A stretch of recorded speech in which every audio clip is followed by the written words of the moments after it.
Okay அம்மா அப்படி இருக்கிறீங்க? 2 மாதம் நான் உங்களை பார்க்கல, இப்படி சுகமாக இருக்கிறீங்களா? நான் வருத்தமாக இருந்தேன்.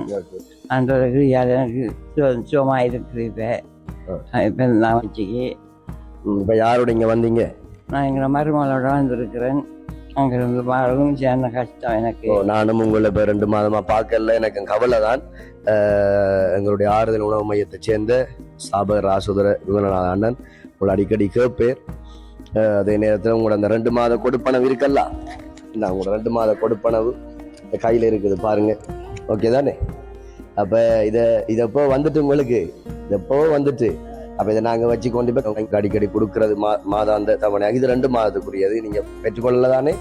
அந்த 2 மாதத்துக்குரியது உங்களுக்கு கொடுக்கப்பட்டிருக்குது. இதை பெற்றுக் கொடுத்தவர் ஆறுதலின் உணவு மைய அமைப்பு கூடாக ஸ்தாபகர் தான் இதை உங்களுக்கு பெற்றுத்தாரு. அவர் பேர் ராசதுரை விமலநாதன். நீங்கள் வளமையாக தேங்க்ஸ் பண்ணுவீங்க. என்ன சொல்ல விரும்புகிறீங்க? மாதம் மாதம் இந்த 5000 ரூபா பணத்தை எனக்கு தந்துதை செய்த ராஜேந்திர மகனுக்கு சுசிலா குடும்பத்தாருக்கும் நான் நன்றி செஞ்சு துதிக்கிறேன். அவர்கள் ஆசீர்வதிப்பாராக நன்றி செலுத்தினான். ஓகே, ஆறுதலின் உணவு மைய ஸ்தாபகர் ராசதுரை விமலநாதன் அண்ணன் அவர்களுக்கு மற்றும் சுசிலா ஜெயக்குமார் அவங்களுக்கு நீங்கள் மாதாந்தம் இந்த செய்து கொண்டு வருகிற இந்த பணத்தொகையை எல்லாம் வல்ல இறைவன் உங்களை கட்டாயம் ஆசீர்வதிப்பார். God bless you.